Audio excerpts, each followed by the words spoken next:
friends and parents. And the reason why is because he wanted you all to experience what he had and still has. He wanted everyone to bring heaven into this earth through love and joy that comes from raising a family. It's beautiful. Charlie always said that if he ever ran for office, I know a lot of you asked if he ever was going to, but privately he told me if he ever did run for office that his top priority would be to revive the American family. That was his priority. One of Charlie's favorite Bible verses was Ephesians 5, verse 25. Husbands, love your wives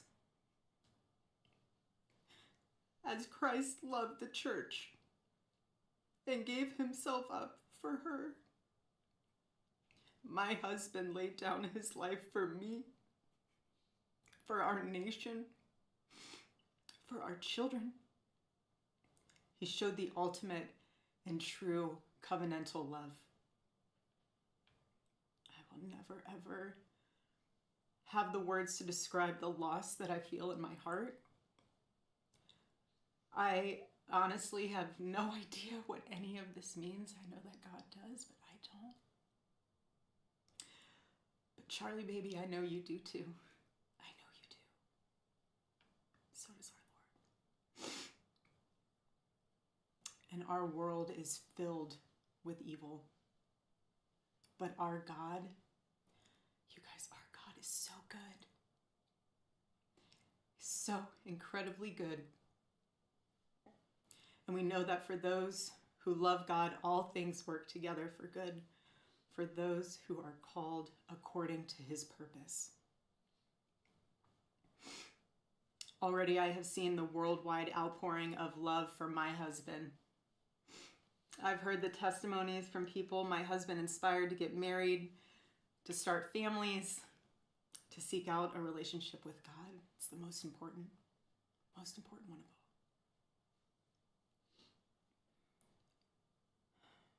The evildoers responsible for my husband's assassination have no idea what they have done. They killed Charlie because he preached a message of patriotism, faith, and of God's merciful love. They should all know this. If you thought that my husband's mission was powerful before, you have no idea. You have no idea what you just have unleashed across this entire country. In this world, you have no idea. You have no idea the fire that you have ignited within this wife. The cries of this widow will echo around the world like a battle cry.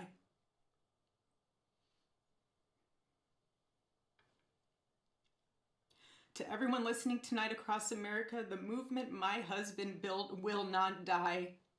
It won't. I refuse to let that happen. It will not die. All of us will refuse to let that happen. No one will ever forget my husband's name, and I will make sure of it. It will become stronger, bolder, louder, and greater than ever. My husband's mission will not end, not even for a moment. And one of Charlie's greatest talents was his ability, this phenomenal ability to choose great people to follow him. He could always find the ones who could handle any setback. And it's almost like he knew. He could see it in you. Even when you couldn't see it in yourself, he just knew. He knew you could handle it. You thought you only had 5% left, and he knew you had 15. He knew you were ready to go that extra mile even when you didn't. He always challenged people around him to work harder and to be better. He never gave up. And I love knowing that one of his mottos was never surrender. So I want to tell you that we'll never surrender. We never will. Ever. Ever. Our campus tour this fall will continue. There will be even more tours in the years to come. America Fest here in Phoenix this December will go on. It will be greater than ever. The radio and podcast show that he was so proud of will go on. And in a world filled with chaos, doubt, and uncertainty, my husband's voice will remain. And it will ring out louder and more clearly than ever. And his wisdom will endure. My favorite too, but my husband's favorite word in the English language was earn. He would call all of you to be people of action who earn the future America deserves. So to all of the young people who felt inspired by my husband's faith and hard work, all of you already know what Charlie would want you to do. You know. You know. If you're in high school or if you're in college, go find your local Turning Point USA chapter. Join it. Stay involved. He wants you to make a difference. And you can. You can. The movement's not going anywhere, and it will only grow stronger when you join it. If there isn't a chapter, you can't find one, then start one. There is no excuse. You can start one. And as my husband used to say in this room, every single day, if you want to get involved, the best way you can do that is going to tpusa.com. That's what he would say every day from this chair. Every single day. I watched his show every day, and he would always say, if you want to get involved, go to tpusa.com. If you're a pastor, join our movement at TPUSA Faith. And if you're a parent, I highly recommend that you come to America Fest in December. Sign up right now for that because we would love to see you. I would love to see you. Charlie would. He'll be there. He'll be there in spirit. Bring your kids, bring your family. But most important of all, if you aren't a member of a church, I beg you to join one. A Bible-believing church. Our battle is not simply a political one. Above all, it is spiritual. It is spiritual. The spiritual warfare is palpable. Charlie loved his Savior with all of his heart, and he wanted every one of you to know him too. He wanted everyone to know that if they confess the Lord Jesus Christ who rose from the dead, then they will be saved. Hear me when I say this, nobody is ever too young to know the gospel. Nobody. Nobody is ever too young to get involved with saving this beautiful country, this country my husband loved and still loves. And nobody is ever too old either. There's no age limit. I know my husband is still here. He's watching over us. I don't remember the last time I slept. I couldn't sleep last night. And Charlie, baby. Charlie, I promise I will never let your legacy die, baby. I won't. I promise I'll make Turning Point USA the biggest thing that this nation has ever seen. I promise. Charlie, I love you, baby. Rest in the arms of our Lord as he blankets you with the words I know your heart always strived to hear. Well done, my good and faithful servant.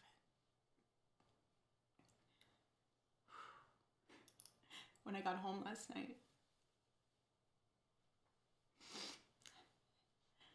Gigi, our daughter, just ran into my arms. And I talked to her and she said, Mommy, I missed you. I said, I miss you too, baby. She goes, where's Daddy? What do you tell a 3-year-old? She's 3. I said, baby, Daddy loves you so much. Don't you worry. He's on a work trip with Jesus, so he can afford your blueberry budget. And my goodness, am I so humbled to witness, Charlie, you alongside Jesus right now, doing what you always want to do, baby.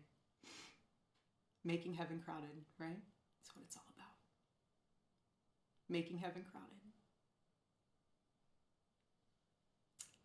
I can't wait to see you again one day. Thank you all again who love my husband, who supported him, who wrote him an email every single day during his radio show. He read all of them. All of them.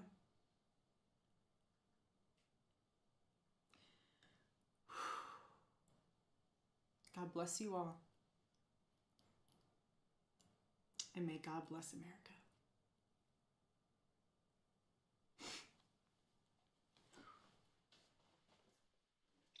She about wrapped it up? Okay. First, let me say this. That was an extremely powerful testimony. If you're not moved by that, and you call yourself a Christian, I got some bad news for you. You're probably not a Christian. To stand in the way of death and see your husband die in front of your children, and still the main message is salvation, that you can be saved through Jesus Christ. That is what Christianity is all about. When Stephen was killed as a martyr, the first martyr, one of the things that he said was, Lord, forgive them. And that's just super powerful. It really moves me because that's the power of Christ. No one can defeat God. They're trying to. They are trying to. They want to destroy you. They want to rehabilitate you. They want you to be depressed. They want you to feel as if there is no hope. But today's message is a message of hope. And what I'm talking to on the righteous edge is we will continue the legacy of Charlie Kirk, because what I want to reach is young men. Young men have a fire in their hearts, and we're too busy telling them, calm down, don't do anything.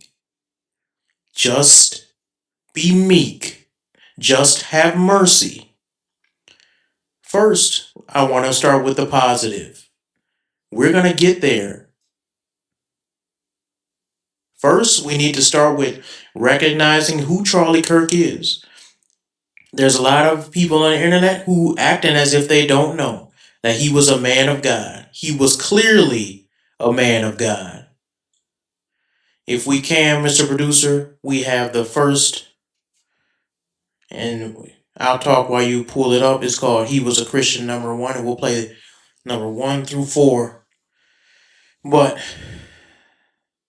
he clearly was a man of God. What would you say to me so it's gonna be on the other screen. You gotta pull it to the other screen. This is the most important question in the world. Amen. And so, when did you accept Jesus? Can you hear that? Miss Weber's class, Christian Heritage Academy. Amen. So, would you say you're a sinner or righteous? I'm a sinner. I fall short of the glory of God every day. That's why we need to cross.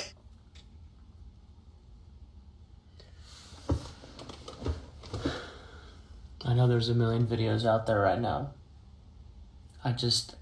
We can stop before sick. he pause that before he speaks, and just Charlie Kirk's whole life was giving the gospel, was telling people about Jesus Christ. He had his political understandings. He has the right wing ideology, but that was secondary, and it was informed by Christian ethics.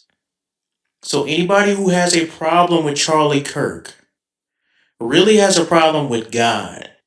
There's nothing that he stood on that was ungodly. Not one thing can you say This was unchristian that he did. He was the nice guy. He was the one willing to talk. And he was the one sharing the gospel every chance he got. You want to show the next video, Mr. Producer?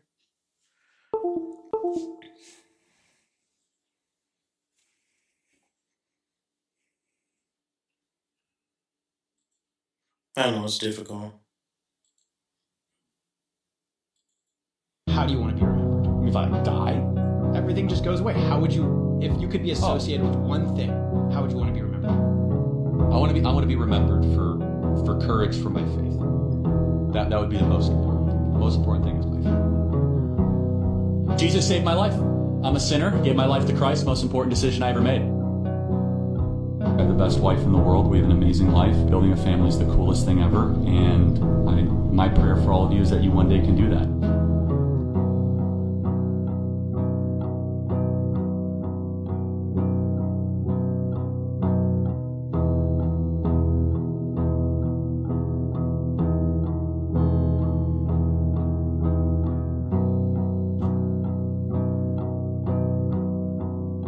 I want to brag on Erica. In addition to being an incredible mother and phenomenal wife,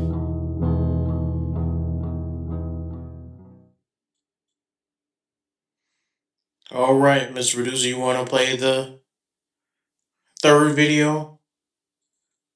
so I do not have hate for a group. I do not have hate for a people. I So hate just so I can get it on my camera, so Instagram, don't worry, we hi. got plenty of cameras, but yeah. But yes, so you do not hate the LGBT community, No, and Turning Point is not against LGBT. No, well, how could I hate that which I have a heart for? Thank you. And I might not agree at that for some of the lifestyle choices that some people make, but of course not. And if someone said, Charlie, what's your view on marriage? I say, I believe marriage is between one man and one woman. But if you ask me, what do I have hate in my heart for somebody that doesn't choose the lifestyle that I believe that God laid out in the scriptures? Of course not. The question is macro Islam compatible with Western values? Macro. Of course it's not. There are three major reasons why. Second, Mr. Producer. Islam does not believe in freedom of speech. To speak Islam also. does not believe in freedom of religion. And Islam does not believe in separation of mosque and state. What stood out to you about that video?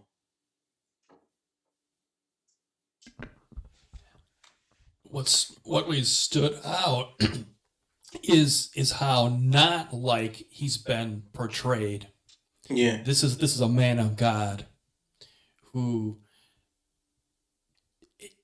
was willing to meet with people who disagreed with him and who he disagreed with.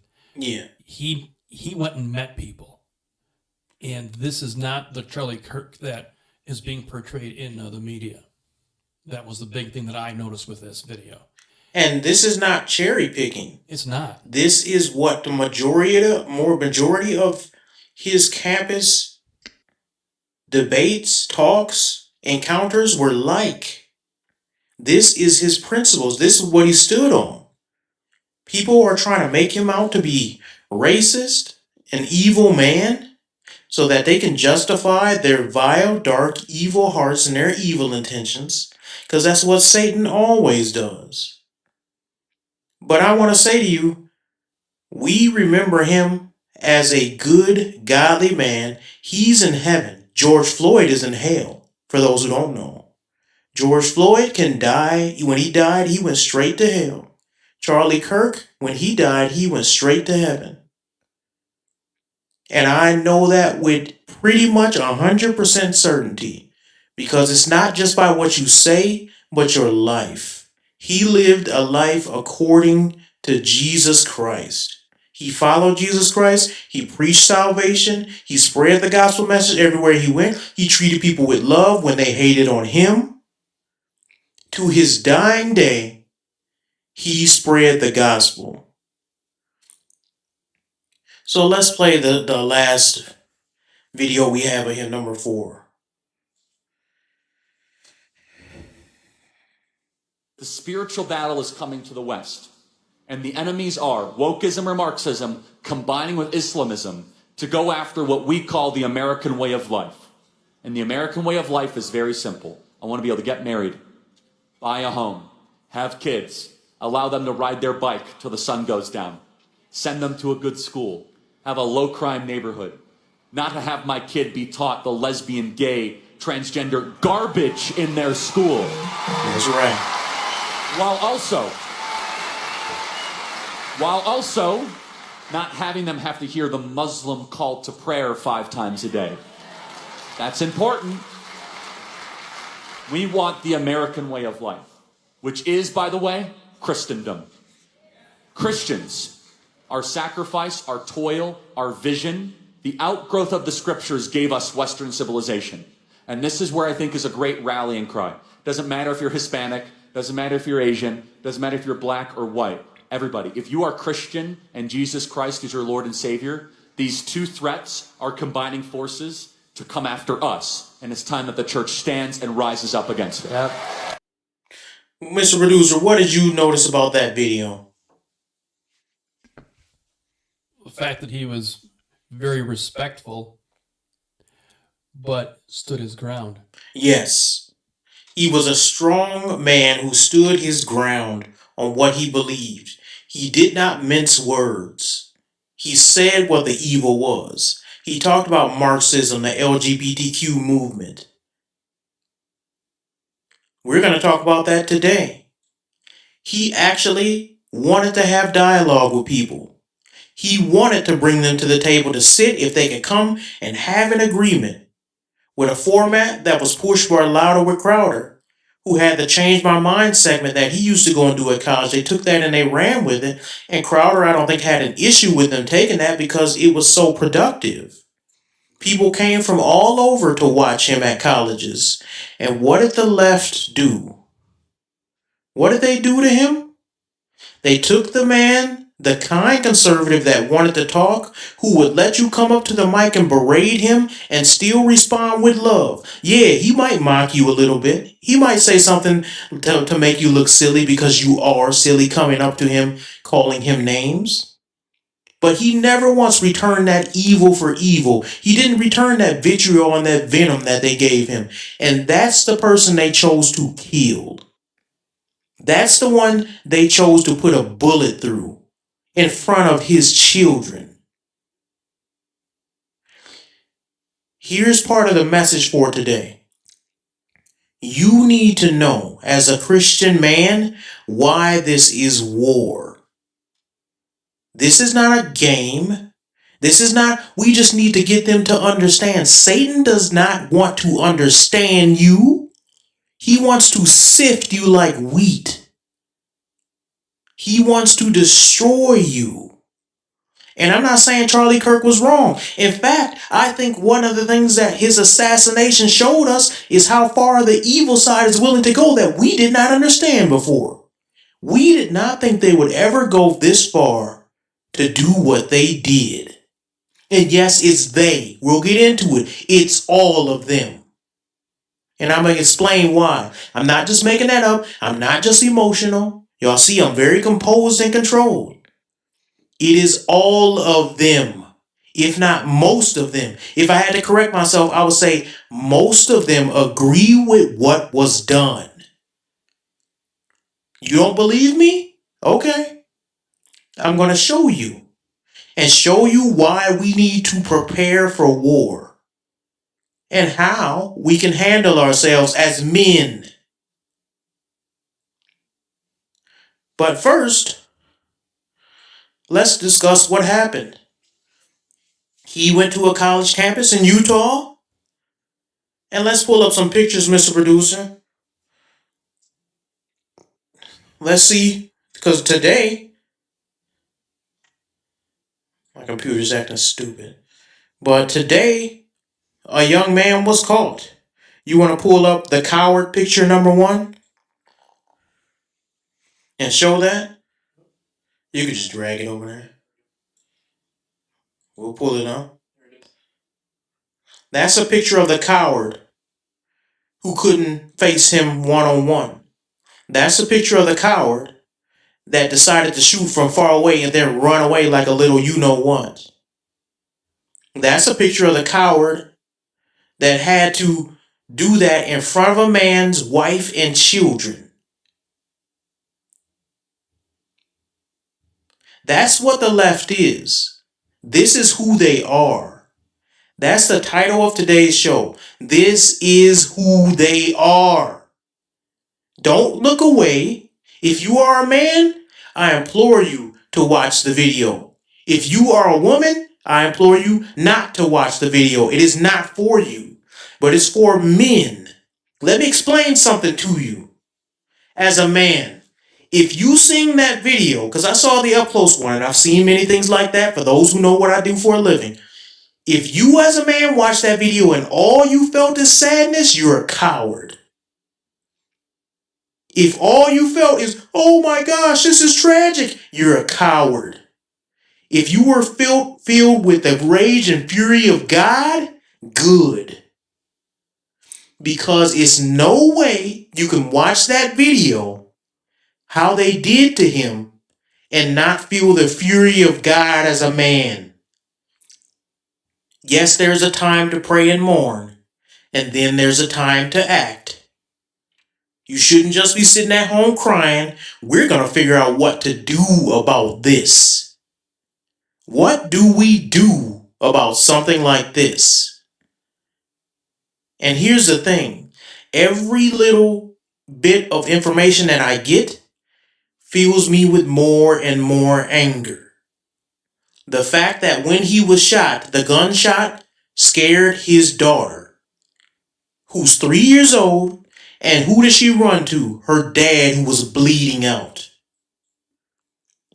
And these liberals are laughing about it. They're laughing about it. They're looking at the camera, fixing it up, and they looking at you and they saying, ha, ha, ha, ha, ha. Not even an ounce of remorse. Not even an ounce of class.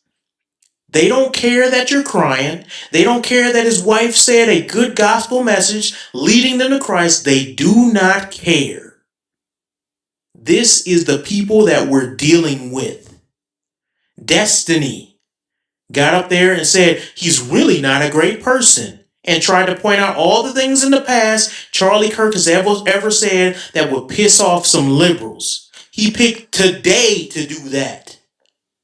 This is who they are. Dean Withers got on camera, started crying like a little bitch, like oh, I'm so sad. And then in the background, while he's crying on camera, in his Discord, he held a poll asking, did Charlie Kirk deserve it? And 80% of his followers said yes. We are not dealing with people who have our best interests at heart and just disagree with how the country should be run. We're not dealing with people who, they can be reasoned with if you give them a little bit of logic and destroy their arguments. We're not dealing with people who just have a little bit of a different perspective on Christianity. We're dealing with people who want you dead. And if you don't understand that, you will not look at this correctly. There's a time for mercy and there's a time for war. Let's go to the picture. It's another picture of this coward that I want to show. I want people to see him. That's his mugshot. And then the other one where he's pretending like he's some upstanding citizen. Here's the mugshot right here. That's the mugshot of the coward. And from what I hear from the press conference, his father turned him in. Let me say this. I commend his father for turning in the son, but I don't commend him that much because you raised a little monster. And if it was up to me, you would be held responsible for what the little punk did too. I'm being dead serious. If that happened to my child or my wife or somebody I love, God is working on me, but he's still working. And they mess with people who they know nice enough and godly enough to not fight them back. I pray that one day they try with me. I pray for the day. One day they try with somebody who gonna play right back with you. And I'm not just saying that either, because one of the great things about when you try to silence people like this is now you done fill people with the fury of God, and we not going to stop. And they just think, and see, liberals think that everybody like them, that we just talk. That's why they get on there and they just talk. And they just yap, yap, yap, and then they lose their jobs for stupid stuff they've said. I pray that God give me the opportunity to get the righteous edge to enough of a following to where we can enact change. Where we can get men together that will provide justice for those who cannot protect themselves. Y'all know what I'm talking about. Where we can get godly men who do not care about the fear of, oh, they might do this and they might do that. Godly men who will take a light into the darkness, and we will share the gospel and we will show mercy. But sometimes our mercy is putting an end to the evil before you can reap more judgment from God. My judgment may be mercy so that you don't get the full judgment of God. And I'm getting quite sick of these weak Christians that the first thing they want to say is, let's be more passive, let's not be angry. What are you talking about? The Bible says God is angry with the wicked every day. The Bible says that God will not be mocked. Let me read you guys a verse that came to my mind. And I know we don't have it, Mr. Producer, but I'm just going to read it because it just now came to my mind. But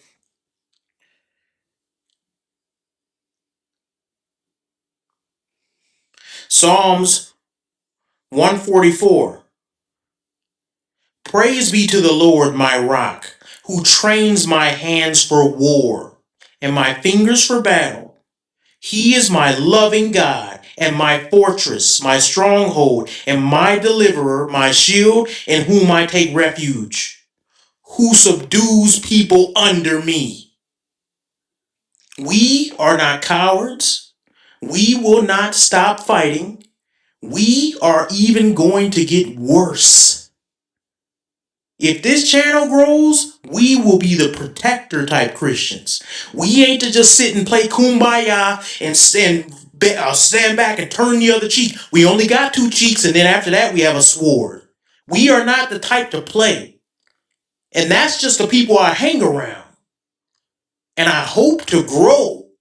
I hope to grow to a group of men who can go to places and protect people like Charlie Kirk and do things that he's not willing to do because he's a good man who had clean hands. Now, I'm not saying I have dirty hands, but what I am saying is somebody got to be willing to grab somebody up sometime. Somebody got to be willing to say, oh, you want to try that? Well, here's the response for you. And we will lose no sleep over the response. Next, what I want to talk about, what I want to talk about is we had the coward that did what he did. Why do I keep saying all of them? I talked to you about Dean Withers and how he had the secret poll talking about, did Charlie Kirk deserve it? Meanwhile, he was crying. And then you recognize it wasn't 50% that said he deserved it. It wasn't a meager 20%. It was 80% of these idiots said it. You think we can reason with 80%? 80% thinks Charlie Kirk deserved that in front of his daughter? 80%. If I went to my church right now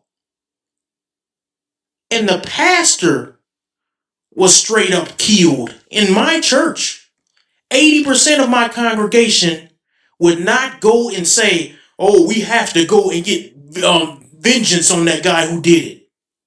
My congregation who would just have seen their past, 80% of them wouldn't even agree with getting vengeance. They would say vengeance is of the Lord. Now, some of us would. But it shows how evil. They don't even know Charlie Kirk, and they want him dead. And they laugh about it. You don't know. Look, it wasn't. Here's what y'all don't understand. Because there's a couple liberals out there pretending like they didn't see what I saw. When I scrolled, I was trying to see people and mourn along with them. I was trying to say, you know what? I know Candace Owens is hurting right now. I know Officer Tatum is hurting right now. I know these people. I want to see what they have to say. Have they posted anything? I want to know all his friends at Turning Point USA and all his friends at the Daily Wire. I want to see what they have to say because I know they're hurting right now. Maybe they need some encouragement. I hope they're getting monetary help from this. Because now man is gone. You know, I wanted to see that. And you know what I saw? Instead, what I saw is not hundreds, thousands of liberals. Thousands of liberals. And you know how I know it was thousands? Because out of the hundred I saw on my feed, I would click on there to see what they said, and other people would post 4 more, and then there's 4 more, and then under that, there's 10 more, and then after that, there's 20 more, and then I would click on another one, and it was a total different group of 4 more, 10 more, 6 more, all posting, and then I got on TikTok, and it was even worse. How in the world do we have this many people who want my man's blood? Unless we are dealing with actual people who are demon-possessed, evil people who have given themselves to Satan. They are no longer reasonable. What do you do with someone who is not reasonable? I'm going to tell you what we're going to do. I'm going to give you what I think we should do in a little bit. But let's talk about who they are for those who don't believe me. And here's another thing I was going to say, Mr. Producer, is that I wasn't going to go over some of this stuff until I really was convicted, because I said, you know what? This is a time for mourning, right? And you don't want to just focus on the evil that people do. But then when I saw a couple Christians, they did not recognize and still failed to recognize the evil they're dealing with. They were saying things like, we still need to, try to reach out and have mercy on these people, and all of them aren't bad. They just have a difference of opinion. And it's not really that many people wishing bad on Charlie. It's really, that's not the majority. They don't represent all of the left. That ain't true. The majority of the left, I would say 80 to 90%, wished that this had happened, and they're happy that it happened. The reason why, if you want to get psychological, the rhetoric they spew, they don't have a God to hold them in place like we do. They don't have a God of mercy. They don't have the God, Jesus Christ, who says, love your enemies. Love your wife even more than yourself. They don't have that God. Their God is liberalism. And who opposes liberalism? They call you a fascist. They call you a Nazi. And here's the reality. Let's think logically. If somebody is a fascist or a Nazi, and they really claim that people like Trump, people like Charlie Kirk, people like anybody that they disagree with, to be honest, perpetuate the ideas that put Jews in concentration camps and kill people by the millions, you will be a fool not to try to physically stop them. If you believe somebody was a Nazi and they were an evil dictator, you would be a fool not to try to stop. You would actually be evil not to try to take the shot. And that's what they make people out to be. If they believe you are the most epitome of evil and they just have a chance to stop you because that's their rhetoric about all of us. Look, remember when the kids drowned? The kids at the Christian camp drowned. They said, good. Who does that? These are evil people. Now, I understand. If a Christian want to get deep in theology, they could say, you know what? All of us are evil, and they would be right. And then they could say, all of us, before we came to Christ, need to be saved, and they would be right. And they would say, even you, Jack, before you were saved, you needed to come to Christ. Yes, and they would be right. But here's where they're wrong. Just because somebody is evil and God bestows mercy doesn't mean you have to let yourself be slaughtered in the streets. David fought the Canaanites. the Amalekites. He didn't just let them run up and slaughter his family. He didn't just let them come in and take and do whatever they wanted to do. Neither did Abraham. Neither did Joshua. Neither did Samson. They did not stand there. Neither did Elijah. They did not just stand there and wait to be slaughtered. They all fought back. Now, people want to turn to the New Testament. We'll get to that. We'll get to what the apostles did. Well, you know what? I'll talk about it a little bit right now. The apostles lived at a time where Rome ruled. Rome was ruling then. They tried to beseech and they tried to use the laws to spread the gospel in Rome and the Jewish people of that day and wherever they other went, when they went to barbarians and witnessed to them, they were met with a hostile environment that was controlled by people that did not believe in God. We still live in a country that was founded on Christian ethics and Christian principles. We have in our own constitution that says if you have a runaway government that means to do you harm, you can start a militia and fight against that government. You have the right to bear arms. That's our government. So we do have a right to fight back. It ain't like we live in communist China where if you can't say anything and obedience is not worshiping God. We live in a country where you can actually still fight back and you have a right to fight back. So anyways, I was going to pull something up, which is, who they are, part 1.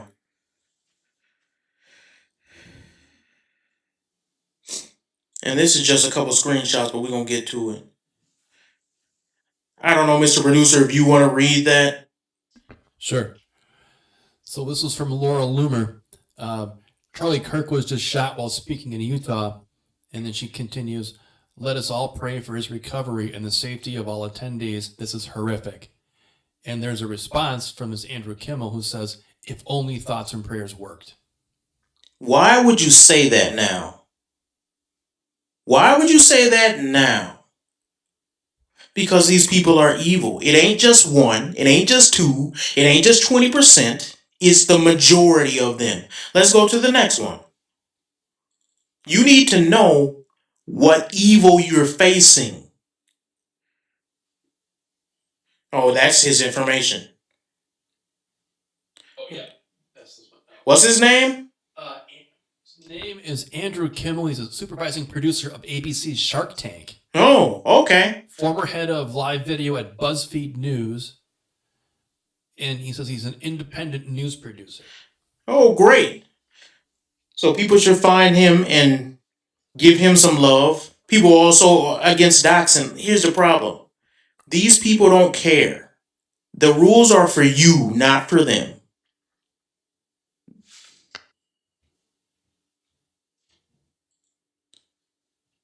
Let's go to the next one.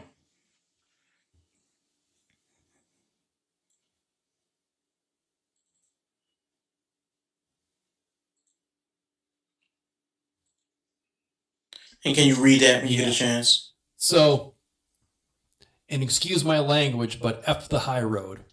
I am tired of having to be the bigger person while the other side destroys the world to line the pockets of CEOs and oligarchs. Charlie Kirk recently said that he thought gun violence victims and mass shooter victims are a reasonable price to pay for the Second Amendment. F that guy. Ironic, isn't it? Look at that. This is not said years after this man passed away. This is said on the same day, knowing he has a daughter and wife. Let's go to the next one.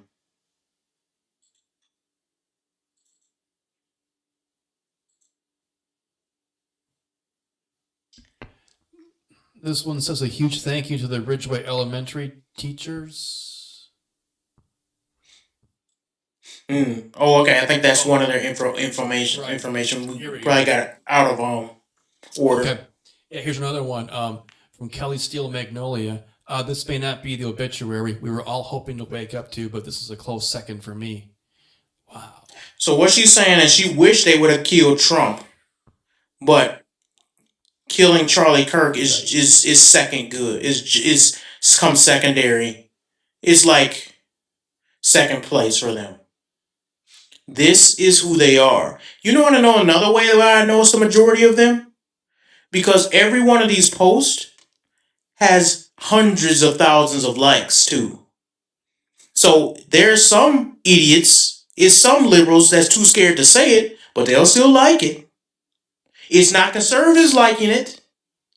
It's liberals out there liking it. So for every one that was bold enough to say something, there's hundreds and thousands of them that like it, that stand behind it. Let's go to the next one.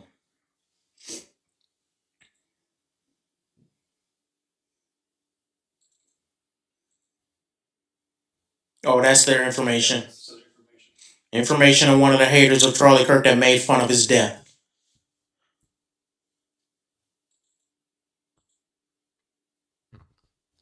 I think that's more information. That's just more.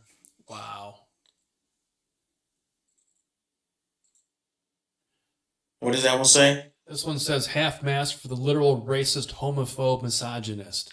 So to these people, being against them, standing up for godly values, being against homosexuality, is worthy of death to them. That's what you need to know.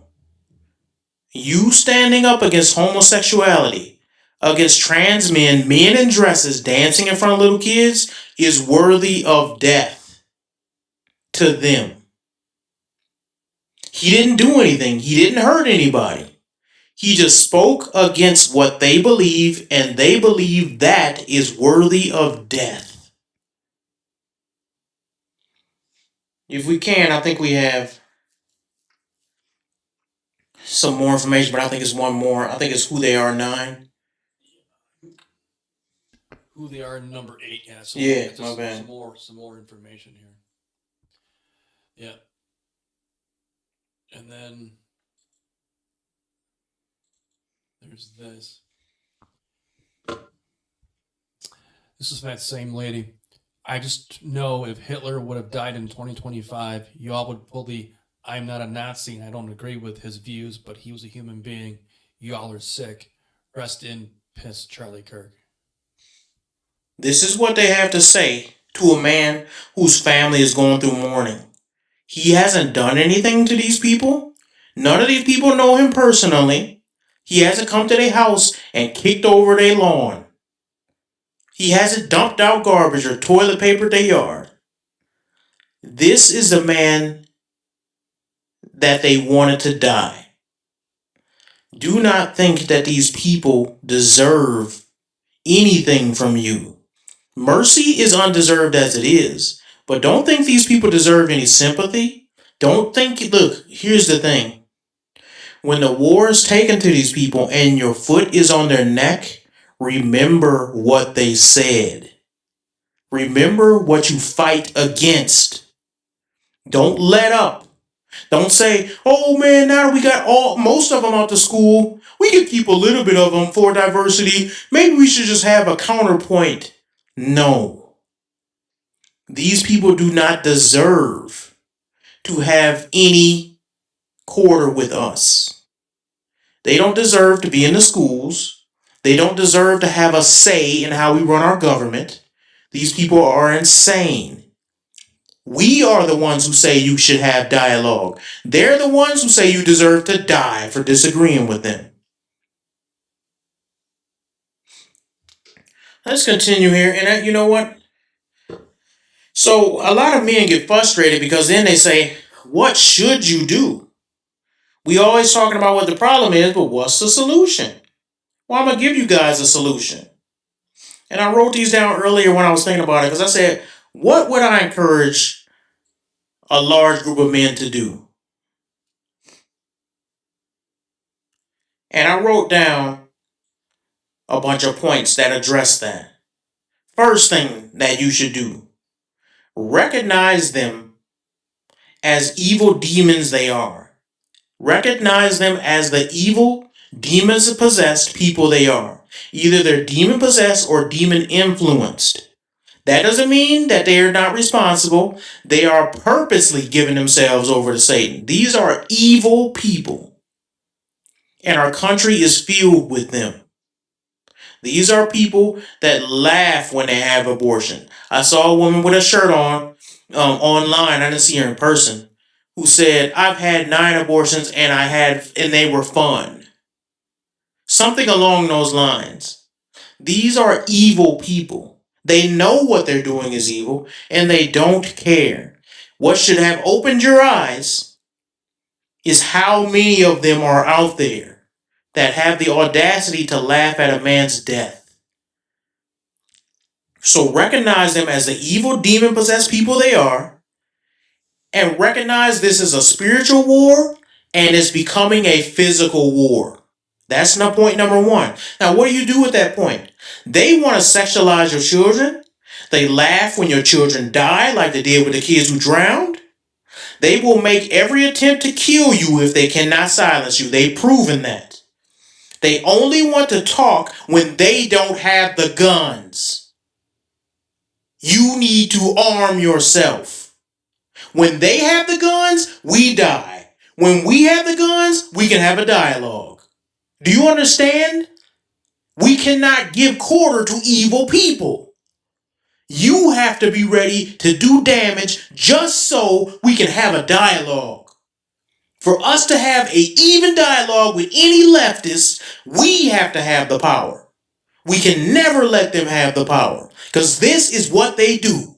And they've done it time and time again. This is not a one-off thing.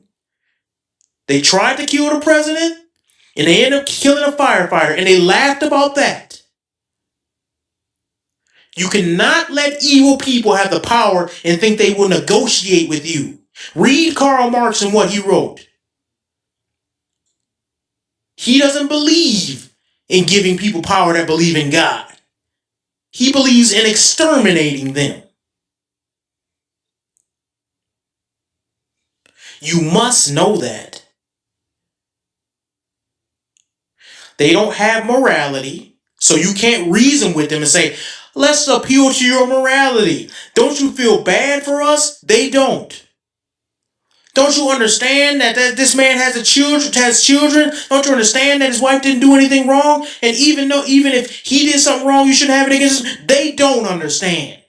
Stop trying to appeal to their morality. They don't have any. They don't believe in Jesus Christ, who is the arbiter of all things good. So where do you think their goodness is coming from? They don't have it. Here's the second step, and this is where we get more active. Listen to me close now. I'm never going to tell you to do anything illegal. I'm never going to tell you to do anything against the law, but I will make some statements here that if you need some more clarification, please ask me. Step number 2, infiltrate them wherever they are. Leftist groups, Antifa, leftist meetups, school organizations, school board leaderships, government institutions, infiltrate them everywhere. Even if you gotta pretend like, yeah, you know what, I'm kind of a leftist too, I kind of agree with you. Infiltrate them. Get in there. Dress like them. You go to an Antifa meeting, put your little Antifa costume on. Go, do it. Joshua did it. They snuck into Plenty Lands, dressed up like them people, and they went up in there. Infiltrate these groups.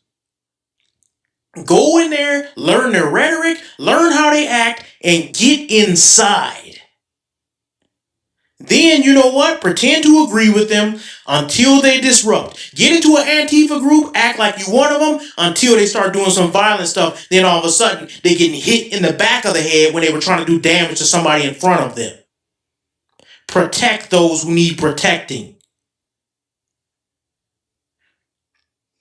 Here's another one. And what I'm saying is do everything lawful. I'm not saying get in there and just start beating people up. I'm saying wait till they do something that's crooked. Wait till they do something wrong and then let them have it. Defend yourself to your full capabilities to the extent of the law. You don't have to let other people get beat up in front of you. You don't have to let yourself get beat up. These cowards put on masks. They want to fight? Give them the fight. And I'm talking physical. You don't have to let people get beat up. I saw a coward conservative talking about, I just got punched by 2 liberals the other day and I let them punch me to expose how evil they were. They don't care how evil you think they are. Fight back. Fight back. You ain't noble for getting beat up. You're a coward. Fight. You were created in the image of God. Don't let them disrespect God by disrespecting you. Fight back. Too many cowards want to act like they're having mercy because they're just too cowardly to fight back. You're not a man. You're standing behind, oh, I'm having mercy on them. You don't have mercy. You're getting beat up and you just choose not to fight back.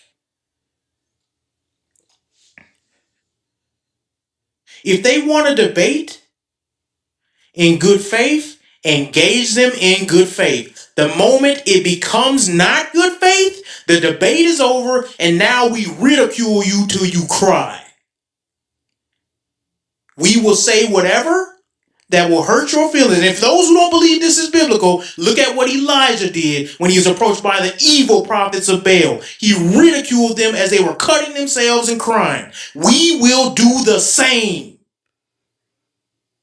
We don't sit back and just let people mock our God.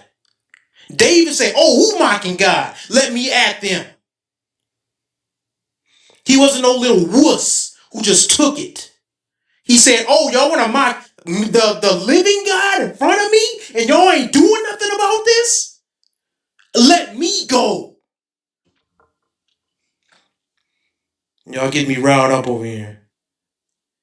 If they engage in good faith, you engage them in good faith. If they want to play that stupid stuff, then you play that stupid stuff with them.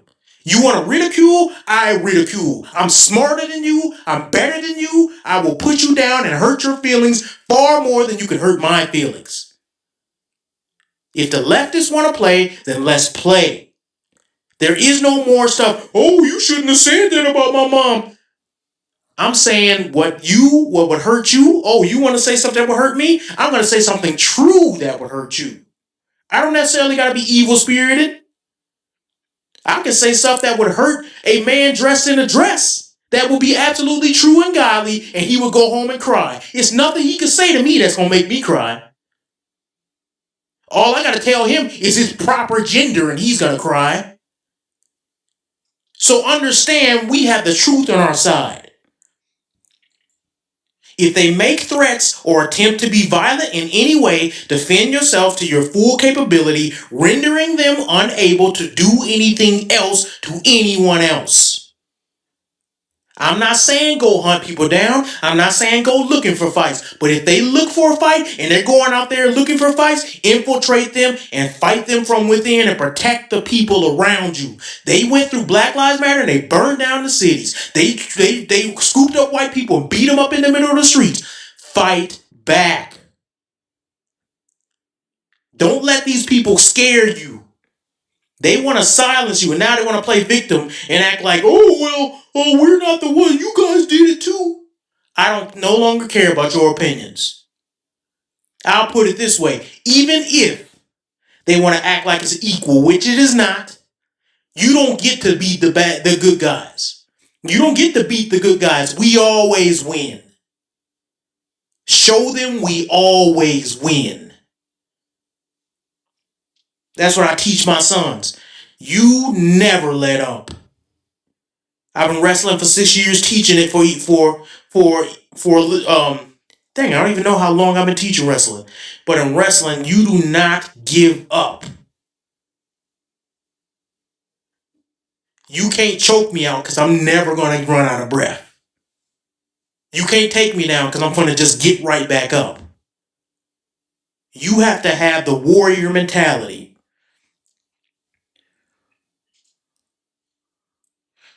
So when they do that dumb stuff like throwing bricks, that's a deadly weapon. You want to carry sticks and signs and hit people with them, that's a deadly weapon. You want to use your car and drive around like an idiot and take over a city, that's a deadly weapon. Deadly weapons need deadly force. You don't come over here and provoke us with deadly weapons. We need to start looking at these things as they are. If somebody throws a brick at you or has a brick in hand threatening you, that's a deadly weapon. Stop showing these people mercy. They have no mercy for you. They will knock you down and kill you and laugh about it. You have to defend yourself and your family. Here's the number 3 that we need to do, and that is totally lawful. Take physical action against people who try to sexually assault children. Don't wait for people to show up and save your own children. When men come and they want to dance in front of your children, basically showing them sexuality that you didn't intend for them to see, sometimes you got to physically remove that person. They don't get to just broadcast sexuality in front of you, getting naked in front of children, which, yes, they have done. Yes, they are doing. They don't get to display that. They don't get to sexually assault your children with sexualized material with books. Physically remove it yourself. You have a right to physically remove CP. If you see it in your vicinity, if you see anything like that, you have a right to physically remove it. Don't wait for law enforcement because they run law enforcement. Don't wait for political people to say something because they're going to give it a political spin. Do not let these people sexualize your children without you getting physical. And for those who think I'm saying, oh, just beat up somebody who's gay, that's not what I'm saying. I'm saying these people have put straight up child pornography in schools and they sitting over here saying, what are you going to do about it? You ain't going to do nothing about it. We're going to show it to your kids as soon as you leave. They singing songs about taking your little boys. People who even come close to acting on those things need to be physically removed from around the children. I don't care who's offended by that. If you come and try to do some sexual stuff in front of my kids, you're physically being removed. More men need to stand on that. It is no longer a game. It's no longer, well, that's just the way, that's their thing. We'll just stay over here. Nope, you do that in front of me, it's time to get physical.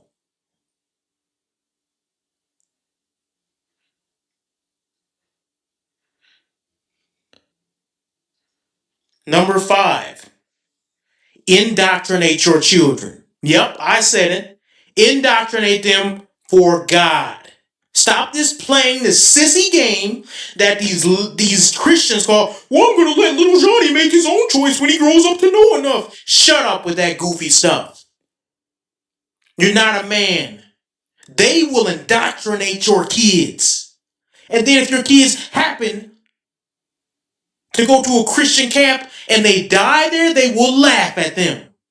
You need to indoctrinate your children for God. Indoctrinate them.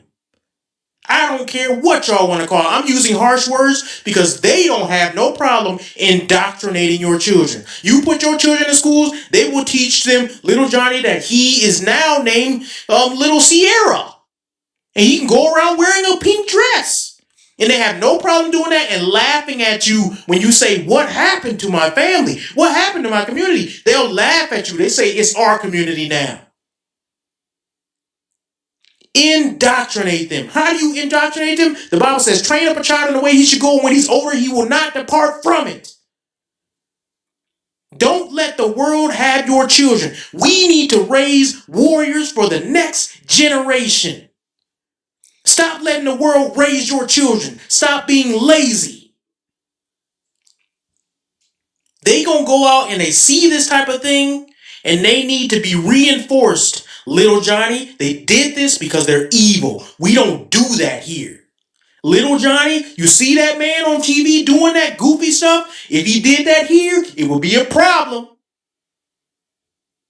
It would be a real problem if he was to do that over here. And your children need to know. Bring them to church. I don't care if they're teenagers and they don't want to go and he's going through a little atheist phase. Bring his little punk butt to church. Make him go. Make him sit there. And then when he turn 18 and he get his little punk butt out the house and he buy his own car and his own place to live, then he can stay and do what he want. But when you in this house, like Joshua said, as for me and my house, we serve the Lord. There is no option in my house. I'm the dictator. I'm the fascist here. You got a problem with fascism? Wait till you see how I run my house. I'm an evil dictator to y'all. Because my kids will go to church. They will stand up during the song. They will read the Bible. They will pray. They will respect the word of God. And if you got a different opinion, keep it to yourself till you get up out my house. Because this is my house. And indoctrination is what you get when you come over here. And the liberals need to know we are raising warriors.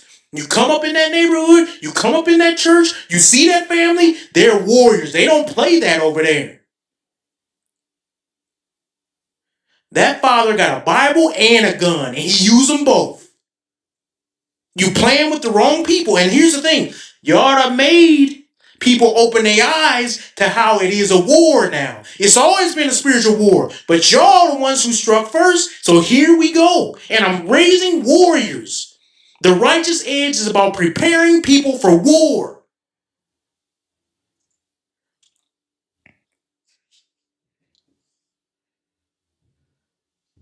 Here's the next step.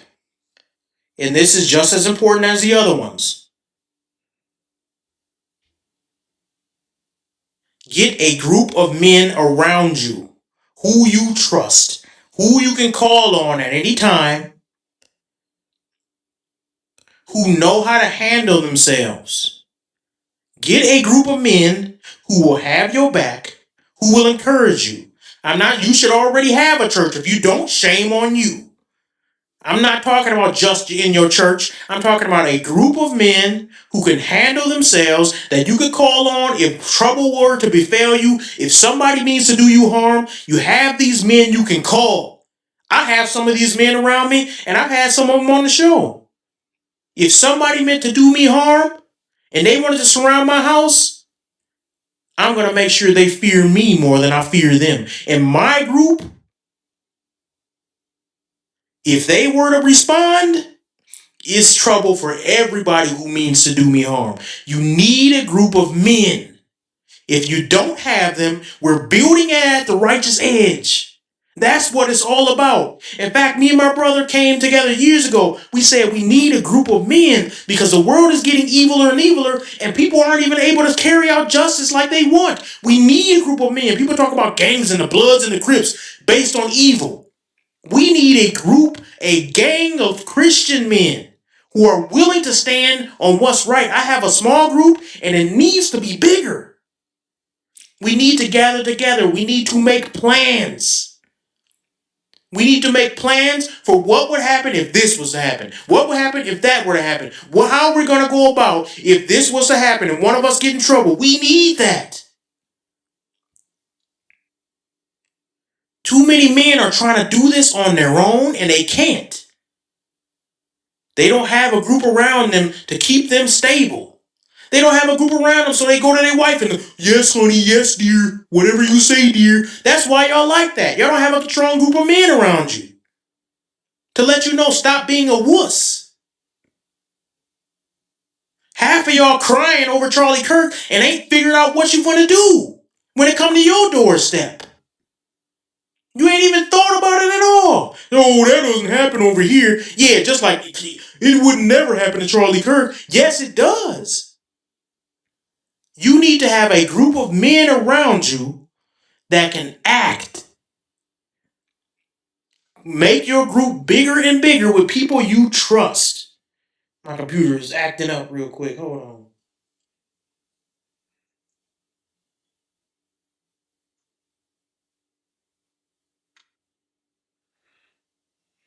This thing just totally restarted. So anyways, Mr. Producer, what do you think about that list? I can go over quickly too. That's a pretty strong list, Jack. Yeah, man. I mean, thorough and right on point. I mean, you can't do this by yourself. Yeah. And you also can't.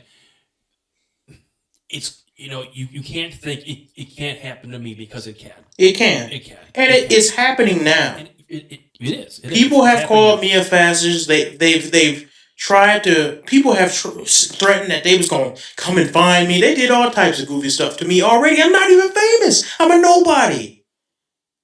So imagine when we grow. But you need some men who are gonna say, no, we're not playing that. And not only we not playing that, because people talk so much on the internet that they forgot what men who have action even look like. People talk so much, they don't even know what violence look like anymore.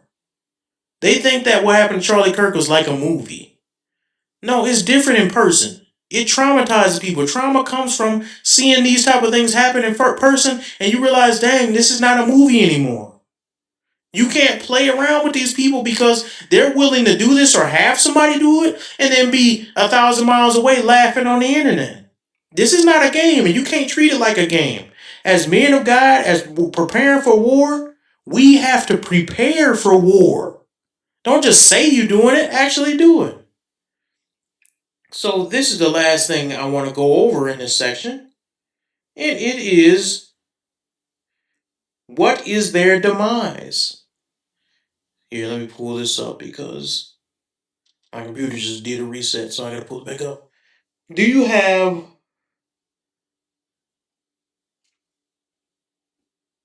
the make them pay one?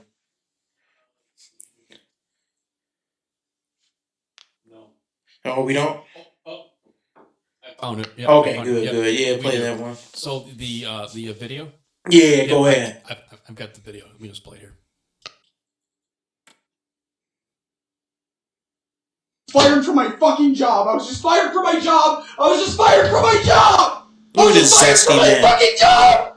I was just fired from my fucking job. Now I have nothing but this. I have nothing but this website. I have nothing anymore. I have nothing. I have nothing anymore. I have nothing anymore. I have nothing anymore. I have nothing anymore.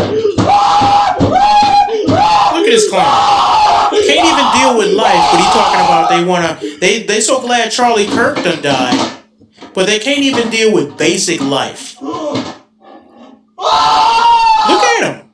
I want them all, every one of them who made Charlie Kirk, who made a comment on him, I want them all to feel like this.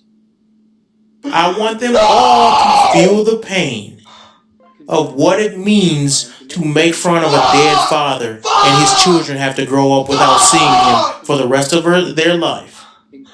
For the rest of their life, they don't get to walk down the aisle with him. They don't get to go and ask him, hey, is this man nice? They don't get to go and ask him, what college should I go to? He's gone. I want everybody who made fun of Charlie Kirk to feel the wrath. I'm not saying hunt them down the streets and do them harm. But I am saying I want them to pay. Look at this. Yeah, you gotta pull it up because they can't see it. Do ya? You really do reap what you sow. You want to rewind that real quick? Wasn't very godly of you, was Because people didn't get to see the fullness of what this idiot is doing. She's dancing. Do ya? You really do reap And she what said, you sow. And that wasn't you reap very what you sow. godly of you, was it, Haley? Well, Miss Haley here works for Restoration Church. Not too godly. Now let's read her bio. Sure do. Haley brings approachability, probably not, vulnerability, yeah, she was pretty vulnerable putting that video out there like that, and fun to her leadership. Miss Haley here went private though. She knew we were coming. And the fact that the church follows her on TikTok. Here's all the information if you would like to send in anything on Miss Haley. Also, Miss Haley here was a pageant queen. Of course, I had to make that call as well because who the flying hell wants their children to be getting taught about the Word of God by someone like Haley? So I had to make the call. If you're asking me, I don't think Miss That was England probably needs to me. be teaching anyone about God. In fact, she needs to be sitting on that first pew on Wednesday and on Sunday because she must have missed a chapter. I hope Haley has the day she deserves. Let's play the next one because I want y'all to fully experience some of God's judgment on these people. Just a fraction. They have made about Charlie Kirk's unaliving. I don't care what political party you are a part of, this is never okay. We have a lot of these, so buckle up. This is Melissa Cook, and she made this vile comment here saying he is a terrible human being. Terrible. I do not wish blank on anyone, but him not being here is a blessing. She works for this school district right here at CCSD Panthers. They have made this statement addressing it, but nothing has yet to be done about this woman. Pause to read. This one right here is Stasia Sumter. She allegedly works for the Knoxville Community School District, specifically at West Elementary. She is a special education teacher, and this is her profile. She made this comment here saying, I normally would say till I see you again, so since I never wish to see you again, to you, I say goodbye. Then made this comment here saying, bye-bye, a-hole. This is Zachary Stewart. He is the Assistant Director of Admissions at Hampshire College. They have actually made a comment about what he has said, just saying that his comment does not reflect their values. He said, I'll say this once about Charlie Kirk. The man was not going to say all of those words. I will never mourn the loss of a man like that, ever. The only people I feel bad for is his children, simply because they will have to reckon with that kind of person he was. He was a horrendous human being. To be honest, I can't say his name. I think it's Whiny Bullock. He made this comment today saying, America became greater today. There, I said it. He allegedly works for the Greenville County Schools. They have yet to make a statement about his comment. This is Gerald Burgett, I think. He is the lead writer for Suns the Phoenix Sports. And they have made a comment we'll look at, but he said, truly, I don't care if you think it's insensitive or poor timing or decline to respect an evil man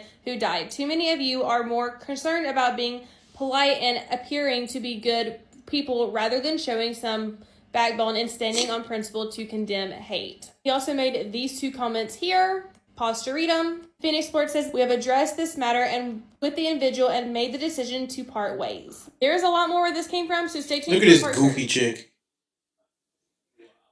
What do you think about that, Mr. Producer? I'd like to say that I'm surprised, but I'm not. Me either. I'm seeing a lot of academic and school type people. Yeah, and this is why I said infiltrate was one of my points. Right, yeah. Is because they have taken over the education system. They have. We have to get it back. And here's the other thing. Honestly, the education system shouldn't even work the way it does. It's made for women, to be honest. We can do a whole episode on that. But it's also it goes against the structure that God has. More people should be having their children stay at home and be raised and taught by the mother.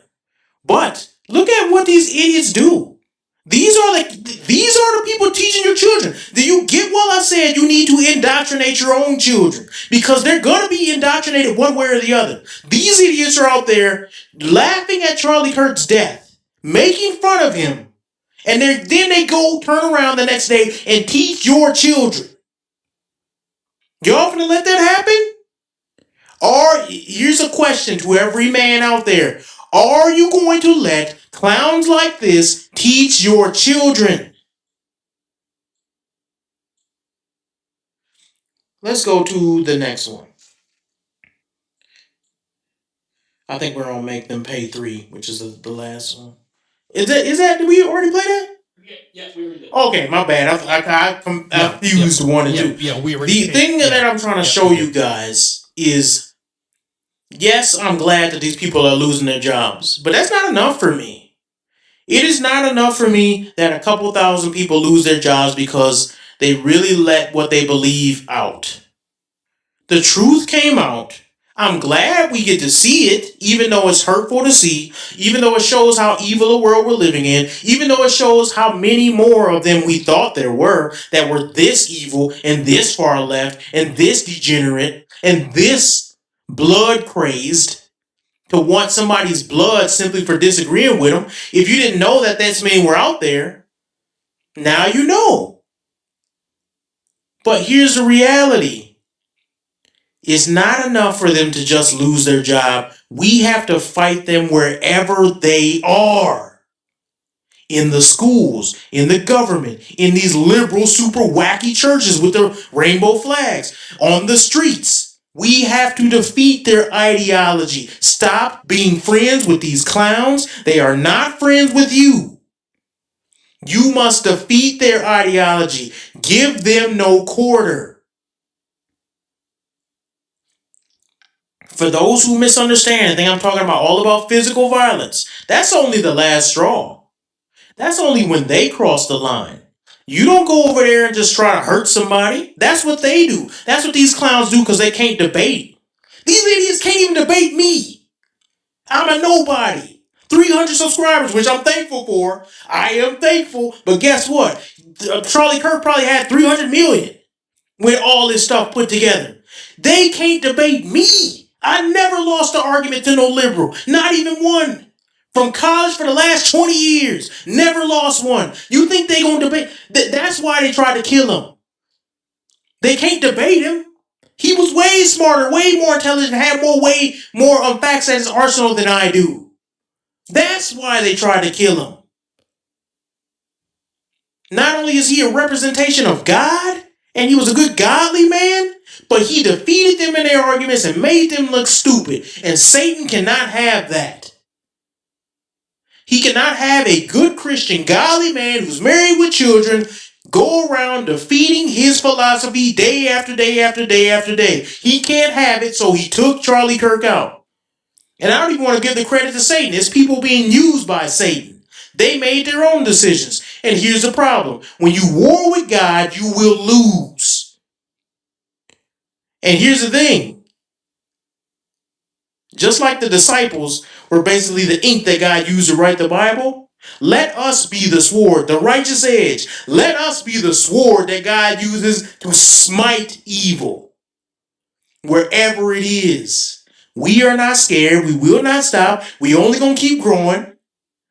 And because Charlie Kirk was assassinated, just like they said on the internet, 1,000 more Charlie Kirks gonna pop up. But this time, you don't get the nice Christians anymore. We not gonna be nice. You want to play a game with us? You want to throw stuff on us? Let's see how that works out for you. We're not even gonna say what we're gonna do. We'll show you. We'll show you. The next topic I want to talk about. Another sad issue that we have to deal with because it happened this week.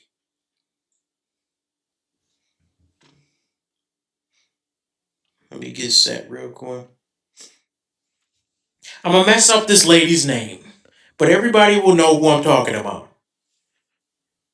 On a subway station, in the subway train, a white woman got on and she sat in front of a black man. And while she was sitting there minding her own business, not knowing who was behind her, that black man got up and he stabbed her to death. I watched that video because I've seen things like that in real life. I'm not going to say it didn't bother me because it always bothers me to see innocent people get hurt. It should always bother you. Even if you do stuff like that for a living. Not do stuff like harm people, but see people get hurt. The reason why it bothers me is because every man is made in the image of God and life is precious. Because of that, we have to respect people's life. This man, a monster is not a vile enough word for him. This was racially motivated. Don't believe this lie. Oh, well, he was just crazy. He was schizophrenic. I don't care what he was. It was racially motivated. If I was sitting there, he wouldn't have done it to me. He wouldn't have done it to me. He did it because it was a white woman and he knew she could not defend herself. Let's see if I got some.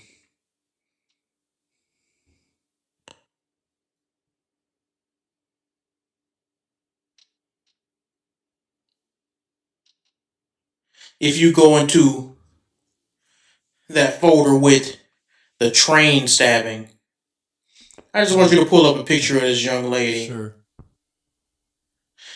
Because it's insane to me that, you know what's more insane than the stabbing itself? That the people on the train didn't even help her. They just sat there and watched as she bled to death. Some accounts say that it took 2.5 minutes for somebody to even come check up on her.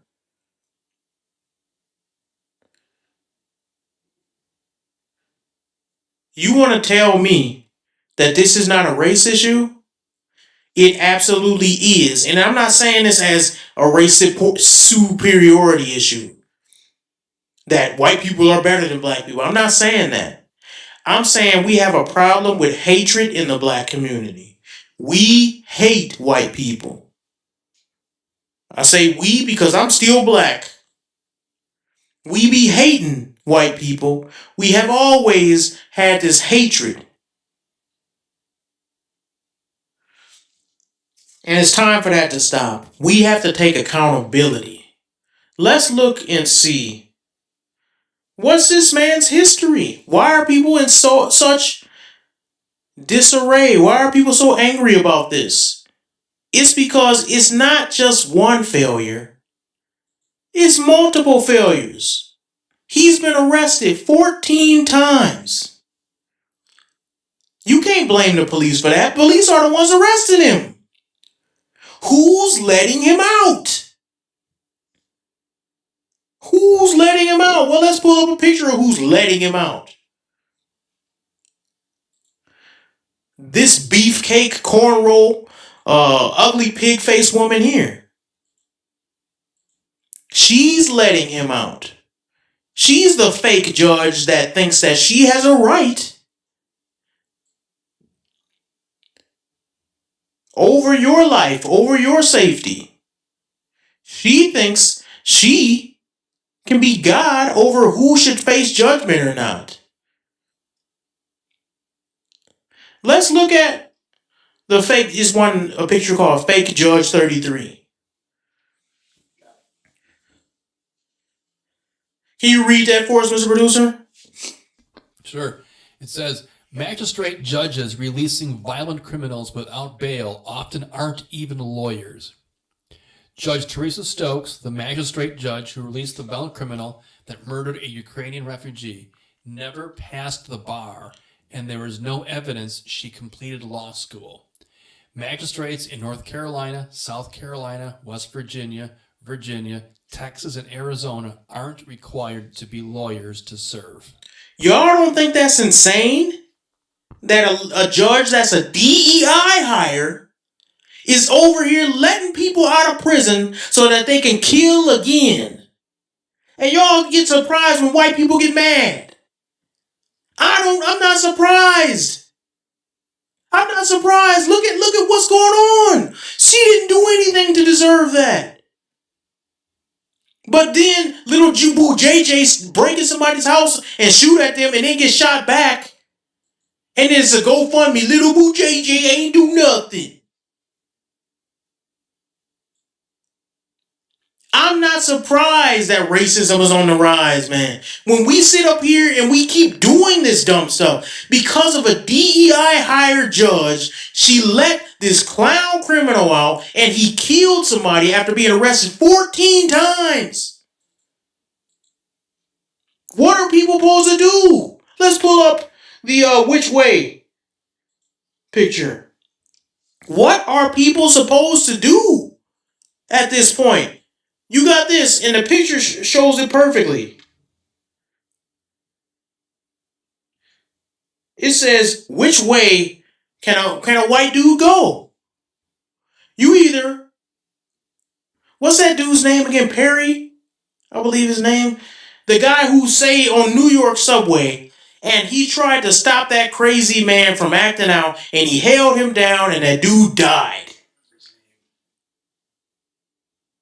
And they charged him. New York charged him for that. So you can't even defend people anymore. And then you got this other lady who's sitting on a train full of black people, gets stabbed to death, and nobody even helps her. At least not for a while. They didn't even help her. They just looked at, oh, well, I guess that's what she gets for being white and sitting in front of a black dude.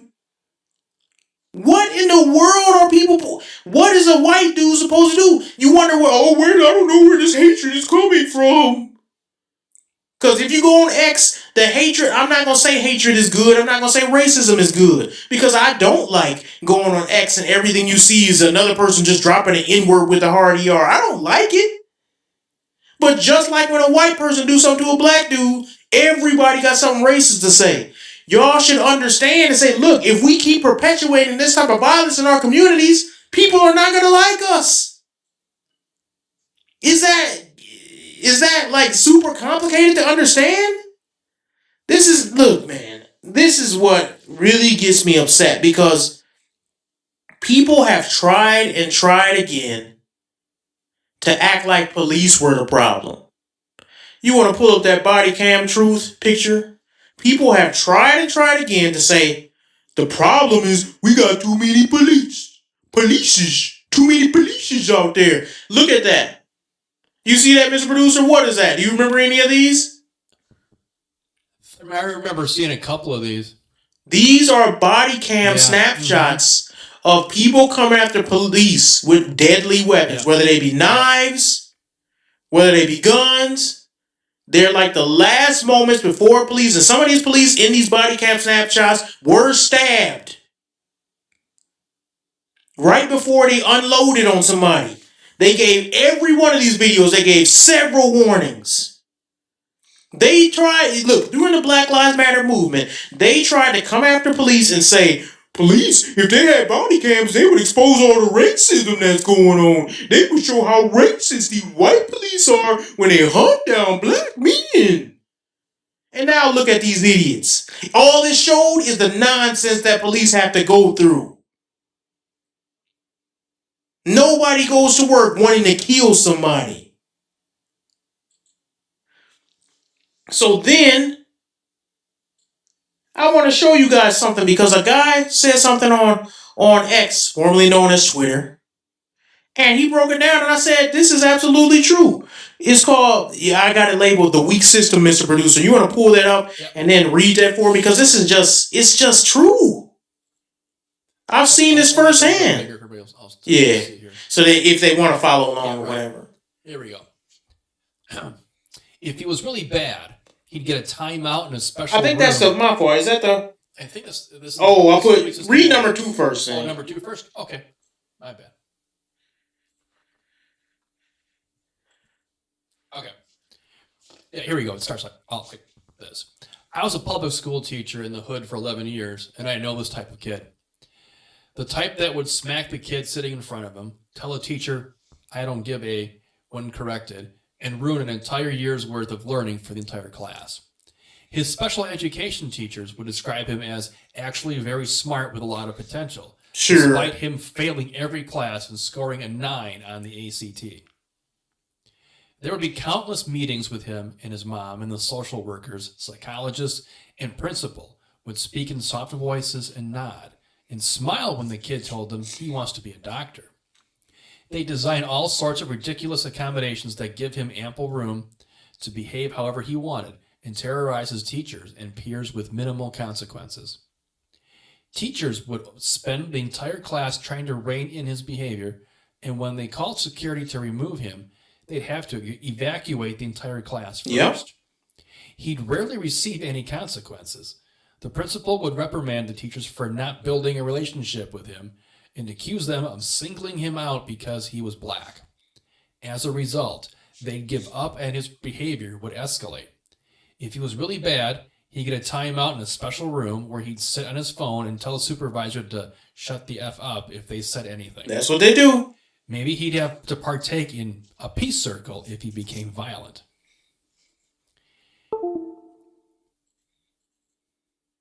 Continuing on, if he was he'd eventually get socially promoted to his senior year, and there would be a massive effort to get his credits recovered, mostly by pressuring teachers to give him alternative assignments and 50% for the work he didn't do.